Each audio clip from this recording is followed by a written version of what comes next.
Setiap orang pastinya merindukan dan menantikan kepulangannya untuk meraih surga. Wanita merupakan salah satu makhluk yang telah Allah janjikan, bahkan Rasulullah janjikan untuk mudah dalam meraih surganya Allah.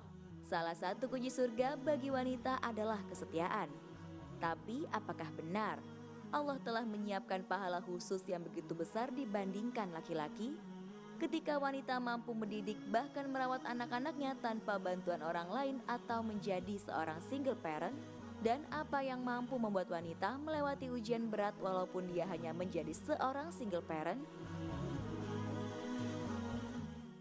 Bismillahirrahmanirrahim. Apakah benar Allah menyediakan atau menyiapkan pahala yang lebih bagi wanita-wanita yang menjadi single parents nih kayak Mbak Juli nih, Masya Allah ya. Memang tantangannya luar biasa.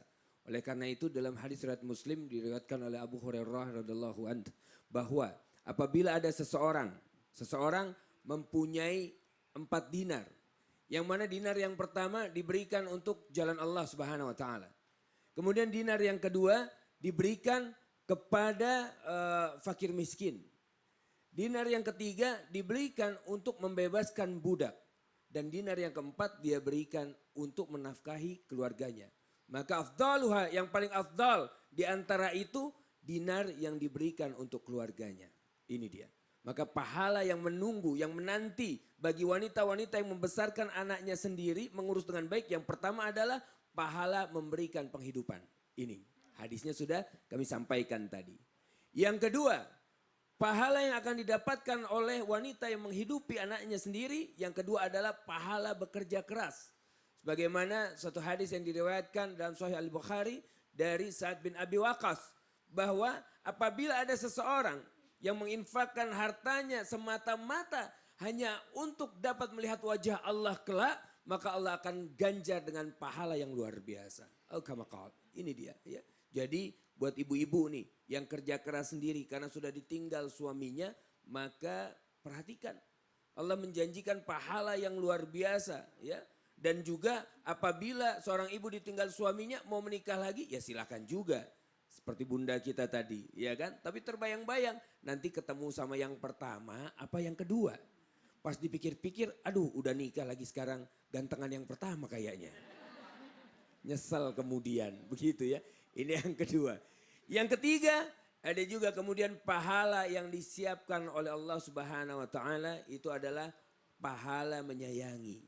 Pahala menyayangi dari anak-anaknya itu. Bahwa Jabir bin Abdullah, dari Jabir bin Abdullah, apabila ada seorang hamba yang sudah disayang oleh Allah Subhanahu wa taala, maka dia pun mempunyai kewajiban untuk menyayangi orang lain.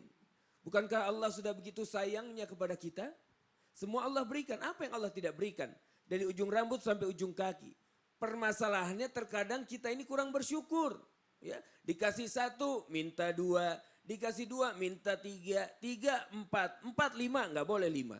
Ya. Mas Fadli dikasih 1 mau nambah nggak? Enggak, alhamdulillah. Alhamdulillah ya.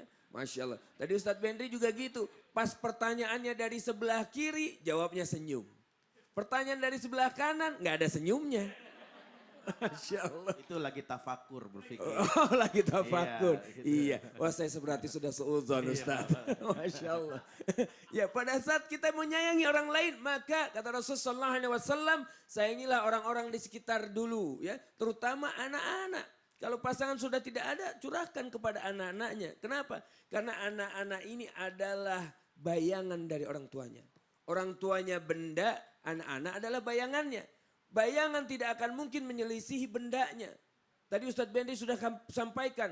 Apabila ada orang tua yang kemudian menyakiti anak-anaknya. Bahkan menzolimi secara psikisnya. Maka bisa jadi anak-anak ini pada saat besar nanti menzolimi anak-anaknya juga. Ya.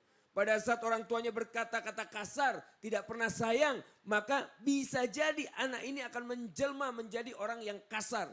Orang yang kemudian tidak sayang kepada pasangannya dan juga anak-anaknya. Kenapa? Saya dulu dizolimi kok sama ayah saya dididik itu mesti ditempeleng. Maka anak saya pun harus saya tempeleng. Subhanallah, ini dia, hati-hati. Oleh karena itu seorang ibu yang baik, dia menyayangi anaknya, Allah akan ganjar dengan pahala menyayangi. Itu yang ke berapa tadi Bu? Diem aja. Yang ketiga, iya. Sekarang yang ke-4. Yang keempat, adalah pahala yang Allah berikan, pahala melakukan tanggung jawab. Tanggung jawab. Dalam hadis muttafaqun alaih dikatakan bahwa setiap kalian ini adalah pemimpin, kan begitu ya. Dan seperti seorang pemimpin maka kelak Allah akan mintai pertanggungjawaban dari apa-apa yang dipimpinnya. Kalau di rumah seorang wanita itu sudah menjadi pemimpin di rumah. Ya, bukan pemimpin terhadap suaminya tetapi dia memimpin untuk mengelola rumah tangganya. Suami pulang ke rumah, "Bu, ini gajiku ya, silakan dipakai untuk apa saja." Baik, kalau sudah sampai di ibu-ibu, jangan harap itu gaji keluar lagi. Kalau udah dipegang, pegangnya kenceng banget. Ya, kenceng banget. Kadang-kadang suami. pegang balonku, pegang rat. Oh, dipegang rat-rat. Iya, Ustaz. Apalagi ini kalau gaji bisa beli berapa balon, bayangin kan. Megangnya kenceng banget. Pada saat itu suaminya mau beli bakso aja kadang-kadang berat. Ya kan? Mau beli apa sih? Bakso, Bu. Nanti aja, kenapa sih? Makanan banyak, udah dimasak, udah gini, cet panjang. Ya. Tapi kalau dia yang mau beli bakso, Masya Allah. Abang tukang baksonya disuruh nongkrong di depan. Bang, di depan rumah ya, nanti saya mau nambah. Subhanallah. Ini kan pemimpin, Masya Allah. Laki-laki, Bu, laki-laki. Kalau dimarahin sama bosnya, itu masih bisa tahan. Tapi kalau keluar rumah, lihat istrinya merengut. Subhanallah. Serasa dunia ini mau runtuh. Ya, itu yang keempat. Yang kelima adalah pahala yang akan didapatkan adalah pahala seperti memerdekakan budak. Karena setiap air susu yang bunda keluarkan, yang ibu-ibu keluarkan, itu maka setiap air susu yang dikeluarkan untuk anak-anaknya akan diganjar dengan pahala bagaikan memerdekakan budak. Dan yang terakhir adalah pahala amal jariah pada saat anak yang dididiknya menjelma menjadi anak yang soleh. Masya Allah, jadi banyak banget pahalanya kalau memang bisa bertahan jadi single parent Iya. ya, memberikan anaknya nafkah. Iya, ya kan, jangan langsung mendidik. pengen kawin aja. Oh, gitu. Wah, ditinggal suami, alhamdulillah nikah lagi. Enggak. Iya. Jadi kita lihat juga lebih banyak mudaratnya atau manfaatnya nanti kalau Betul. nikah lagi. Tadi Habib katakan ya kan, mana yang lebih dibutuhkan. Masya Allah. Gitu. Jadi bukan yang dilarang juga, boleh saja. Tapi lihat lebih baik mana nih? Lebih baik menikah lagi atau tidak? Ini Iya. Masya Allah. Kalau antum wafat kira-kira istri nikah lagi nggak? Aduh, saya nggak tahu, saya nggak pernah nanya juga. Oh iya, Ya mudah-mudahan baik. nanti wafatnya bareng aja dah. Iya, terima kasih banyak Ustaz Abu Fida atas penjelasannya. Mudah-mudahan bermanfaat buat semua. Alhamdulillah. Jamaah. Saya mau kasih kesempatan nih sama jamaah yang mau nanya, boleh? Ayo, jamaah yang mau nanya silakan angkat tangannya, ayo. Ayo, kesini, woi, gitu. Ini ibu-ibu metal-metal nih. Oh, yang di belakang. Ibu silakan, mohon izin ya, silakan. Bismillahirrahmanirrahim. Assalamualaikum warahmatullahi wabarakatuh. Waalaikumsalam warahmatullahi wabarakatuh. Nama saya Ibu Nur Cici. Ibu siapa, Bu? Nur Cici Oh, Ibu Nur Cici. dari Majelis Taklim Baitur Rahim Bekasi. Oh, dari Bekasi. Tepuk tangan dari Bekasi. Tetangganya Ustadz Maulana nih, silakan Bu. Pertanyaannya. Saya mau bertanya Habib, apakah benar wanita telah Allah titipkan sifat kesetiaan yang begitu luar biasa sehingga wanita bisa menerima seseorang itu apa adanya? Oh gitu. Iya. Ibu nerima suami ibu apa adanya enggak? Menerima. Atau ada apanya? Kalau nggak ada apanya nggak mau gitu ya kan. Harus ada apa adanya atau ada apanya? Apa adanya? Apa adanya? Apa adanya katanya. Ya udah, Ibu nanya sama Habib Bagir. Iya, Ya betul. boleh Habib Bagir kalau gitu mohon izin waktunya untuk memberikan penjelasannya. Tepuk tangan buat Habib Bagir. Ini pertanyaannya luar biasa ya. Bismillahirrahmanirrahim. Memang Allah Subhanahu wa taala menciptakan hati wanita itu lebih berperasaan dibandingkan laki-laki. Biasanya perempuan itu lebih sensitif. Ya, apalagi kalau masa-masa mau datang bulan, datang tahun. Datang tahun, datang bulan gitu ya. Masa-masa. Kan ada datang tahun. Kalau habis ngelahirin tahun berarti. Oh, tahun. Iya. Itu nifas beda lagi Ustaz. Oh, beda lagi Iya, ya. iya. Nah, jadi ya, lebih berperasaan, lebih sensitif. Begitulah Allah Subhanahu wa taala jadikan kesetiaan. Karena rasa cintanya kepada suaminya. Berperasaan, lebih berperasaan tuh yang namanya wanita. Kedua, sunnah Allah jadikan dalam kehidupan setiap wanita atau istri itu diharuskan untuk patuh kepada suami. Yang namanya patuh harus setia. Yang namanya kepatuhan tuh nggak bisa, patuh sana patuh sini, enggak dong. Kan berbeda. Ya. Kalau kita tadi dikatakan suami itu seperti apa? Seperti pakaian kita. Suami kita tuh seperti apa? Seperti partner hidup, seperti sahabat ya dalam hidup kita. Bukan hanya itu saja. Bahkan suami itu seperti raja. Yang kita patuh, kita hormati, kita junjung tinggi segala apa yang diperintahkannya selagi bukan dalam kemaksiatan. La maksiata lil khaliq fi ta'atil makhluk. Enggak ada kemaksiatan kepada Allah untuk menaati makhluknya. Enggak. Kalau suami nyuruh kita melakukan sesuatu yang berdosa, jangan kita turutin. Jangan kita ikutin. Suami nyuruh nyuri, kita ikutin enggak? Tapi kalau suami nyuruh kita masak enggak? Suami nyuruh kita enggak boleh keluar, kita keluar enggak? Nah seperti itulah. Namanya rasa kepatuhan yang menimbulkan kesetiaan. Yang namanya patuh mesti setia, nggak bisa patuh sana patuh sini, nggak bisa. Nah ada satu cerita di zaman Rasulullah SAW ada seorang istri yang sangat patuh kepada suaminya. Patuhnya itu luar biasa.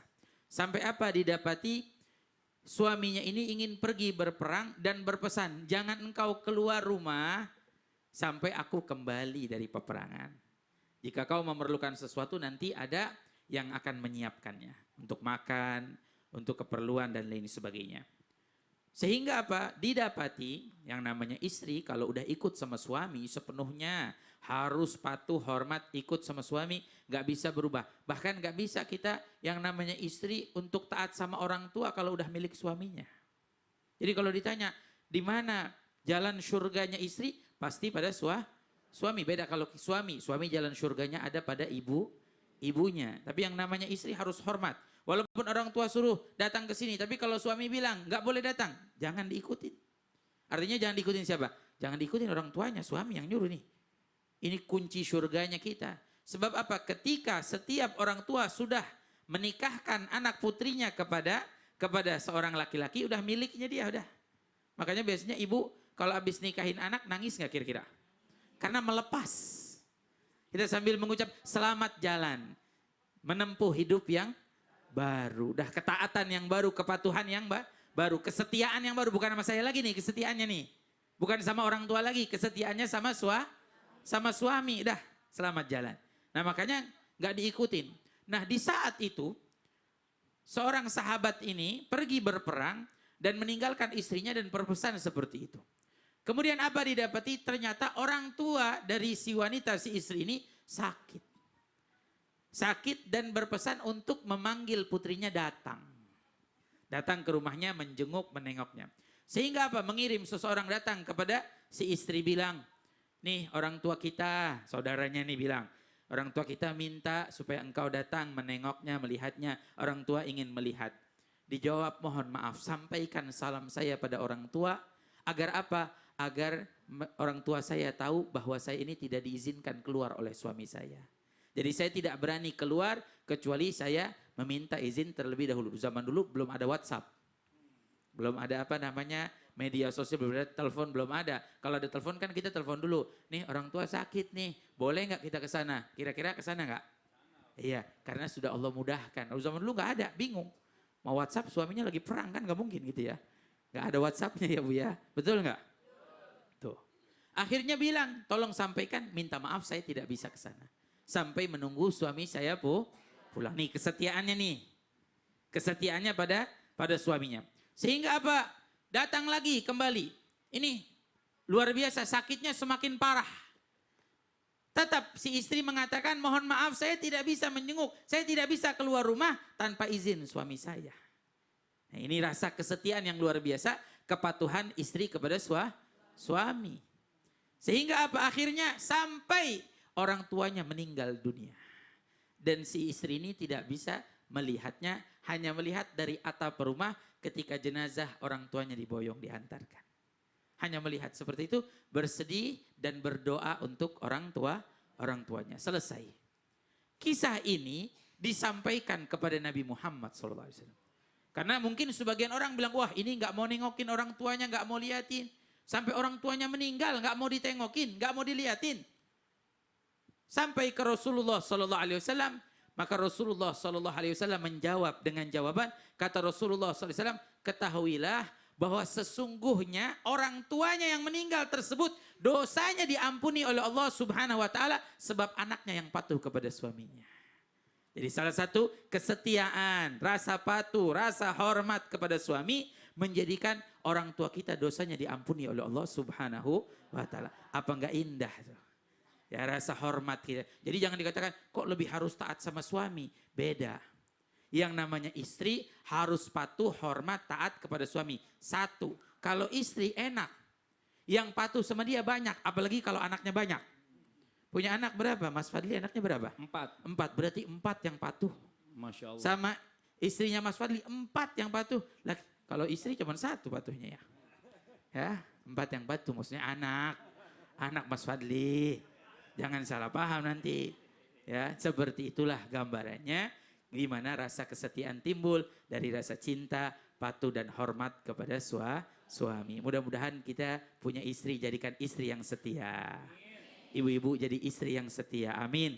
Amin ya Rabbal. Yang hormat pada suami, yang menjadikan suami ladangnya untuk amal-amal soleh di akhirat. Menjadikan suami ladang untuk menggapai ridhonya Allah Subhanahu wa ta'ala. Nah setelah ini kita dengarkan nih. Ya, ada pesan-pesan mungkin nasihat dari guru kita Ustadz Bendri. Kita mau bertanya juga gimana caranya ya supaya kita mampu menjadi wanita, seorang istri yang memiliki kesetiaan. Tadi kita udah disebutin tuh tentang bagaimana setia itu karena apa. Tapi gimana caranya supaya kita jadi istri yang setia. Sampai kapan? Sampai menjemput maut. Kalau perlu kita ingin contoh seperti istri-istri para nabi-nabinya Allah Subhanahu wa ta'ala. Kita akan dengarkan dari Ustadz Bendri kepada guru kita, silahkan. Makasih Habib, jazakallah katsir. Pemirsa di rumah dan pemirsa studio, kita membahas tentang bagaimana kiatnya, tipsnya. Supaya dalam kondisi apapun selalu setia. Setia untuk menjaga amanah pernikahan khususnya ketika suami tiada. Maka Allah Subhanahu wa taala menyebutkan di dalam surat An-Nisa ayat 34, fasolihatu qanitatun hafizatul lil ghaib bima hafizallah. Dan wanita-wanita solehat, wanita-wanita yang bertakwa dan menjaga ketika suaminya tidak ada. Kenapa? Karena Allah telah menjaganya. Dan ini menjadi kata kunci yang membuat seseorang itu bisa setia adalah ketakwaan. Yang bisa membuat seorang istri bisa setia itu ada ketakwaan. Sehingga kalau tadi pertanyaan diulang di awal, apakah betul wanita itu setia Ustadz daripada laki-laki? Jawabannya betul kalau bertakwa. Kalau dia tidak bertakwa, dia tidak punya pegangan. Kenapa? Karena yang membuat dia bisa bertahan terhadap segala hal, termasuk dari suaminya adalah penjagaan langsung dari Allah. Ketika suaminya tidak ada, dia menjaga hak Allah. Sebagaimana ketika ada seorang wanita, ketika ada seorang suaminya berperang, Umar bin Khattab melewati rumahnya dan rumahnya itu disebutkan bagaimana rintihannya. Rintihannya suaminya nggak mengunjungi 4 bulan, maka disitulah dia bersenandung, tapi dalam senandungnya dia menceritakan bagaimana pengawasan Allah kepada dirinya. Maka seorang wanita untuk bisa setia yang pertama pastikan bagaimana keimanan dan ketakwaan sehingga jangan sampai itu yang luntur. Sehingga kalau mau supaya setia, perkuat hubungan dengan Allah. Ini pertama. Yang kedua, mengingat dan mengimajinasikan pahala yang besar. Bagaimana seorang wanita bisa setia, dia membayangkan pahala yang luar biasa. Ibu-ibu kebayang nanti punya rumah, yang kalau di dunia ya Allah rumahnya sempit banget ya. Tidurnya aja sampai diri katanya gitu ya. Saking sempitnya gitu ya. Itu kamu tidur susah amat. Rumahnya luas berapa? 100 meter. 1 meter cuma ke atas gitu ya. Nah itu susah. Nah kalau ada yang kayak gitu, bayangin ya Allah saya pengen punya rumah ya. Pengen punya rumah yang luas nanti di surga. Ya pokoknya saking luasnya antar kamar naik ojek. Wah. Orang kaya ya. Kebayang tuh lubang WC-nya seluas lapangan bola gitu. Saking kita pengen punya rumah yang kayak gitu.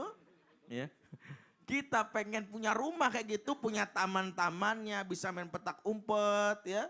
Muter-muter keliling. Itu semua dari mana? Kebayanglah pahala-pahalanya itu. Sehingga seseorang yang membayangkan pahala Allah atas kesetiaan, dia ketika ada ingin ikhianat, dia tidak ada godaan untuk seperti itu. Inilah rahasianya kenapa seorang Hajar dia tetap setia. Ya, tetap setia. Bagaimana dalam kitab Syiar Alam An-Nubala ada seorang istri yang bernama Ummu Robiah, dia setia pada suaminya pulangnya 30 tahun sekali. Kebayang nggak Bu, suami pulang 30 tahun sekali. Nama suaminya Faruh. Jadi kalau Bang Toib 3 kali lebaran nggak pulang-pulang, ini Bang Faruh 30 kali lebaran nggak pulang-pulang. Ketika pulang, istrinya sudah setia menunggu, tapi sempat curiga karena ada laki-laki muda. Digebukin tuh laki-laki, begitu dia bilang, kamu nikah lagi ya? Nih berondong nih. Bukan, ini anak kita. Waktu engkau pergi kan kita sempat berhubungan, ternyata aku hamil. Lah ini udah gede. Ya Allah, anaknya enggak nikah lagi. Enggak, karena setia, ingat pahala yang Allah berikan. Nah, maka ada doa yang mungkin bisa Ibu kuatin. Doanya tadi sudah saya sebutkan. Kalau pengen supaya setia nih, baca doanya. Ya, bareng-bareng. Robbi ibnili. Indaka. Baitan fil jannah. Ulang lagi. Robbi ibnili. Indaka. Baitan fil jannah. Doa ini ada di surat At-Tahrim ayat 11. Doanya Asiyah ketika setia untuk menjaga di kehormatan dirinya.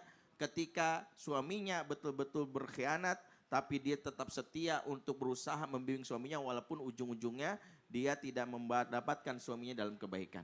Tapi dia masuk surga insya Allah karena bersabar terhadap kekurangan suaminya. Amin, Masya Allah, Alhamdulillah, Alhamdulillahirrahmanirrahim. Demikianlah perjumpaan kita hari ini. Terima kasih banyak buat Juli, ya. Terima kasih banyak buat guru-guru kita. Semoga ilmunya bermanfaat untuk semua. Mohon maaf atas segala kekurangan. Wabillahi taufiq wal hidayah. Wassalamualaikum warahmatullahi wabarakatuh.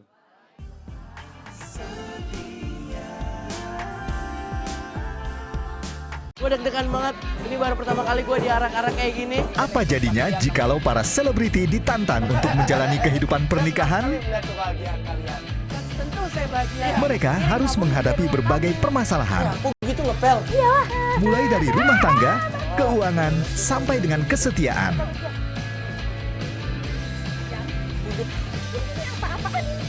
Celebrities Get Married hadir setiap minggu jam 3 sore di Trans TV.